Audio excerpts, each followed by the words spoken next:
In this video, we're going to have a look at documentation surrounding end-of-life care, particularly from the nursing perspective.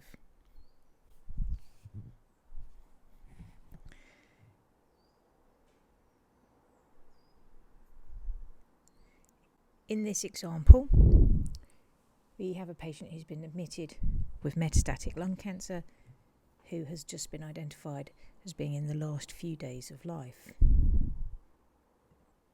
We can see this highlighted in the patient's problem list, which can be viewed in the nursing handover end page or in the situation and background view. In this example, you can also see that an end-of-life care plan has been placed. And if we were to go to the request and care plan section of the patient's notes, we could see this plan in more detail. You can select the components of the plan that you wish to see. There's a prerequisite section, a care of the patient section, and also an aftercare section, which has not yet been ordered for this patient. And you can document against this plan by clicking on the Document in Plan tab. You can then identify that targets have been met,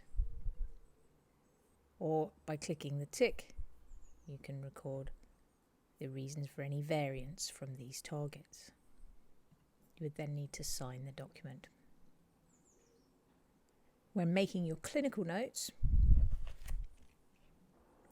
we have added a 4-hourly care plan for patients identified as being at the end of life that you can access via the global auto text function. The shortcut for this would be to type /EOL and then select the nursing 4-hourly assessment, followed by the enter key. Alternatively, if you've forgotten the shortcut, you can right click, select Insert Auto Text and search from the available auto texts for the care plan. Then click OK and you'll see the template. Now you can use the mouse to select the box that you want to document in, but a quicker way is to use the F3 key on your keyboard, and each time you select it will move you down the list. You can fill in all the sections or skip a section as you feel appropriate. We also have space beneath the care plan for you to record any additional comments that are appropriate at that time. You then sign the note as normal. It can now be viewed in the documentation section of the notes, like any other note. The next time you want to review the patient, you can repeat those steps and use this template as many times as you need whilst caring for the patient. Finally, going back to our clinical note, you will find increasing use of the gold standards framework in the trust, particularly the red, amber and green indicators used to indicate patients in the last few days, the last few months or the last year of life respectively. You may have noticed in this patient's problem list they were identified as being gold standards framework red indicator.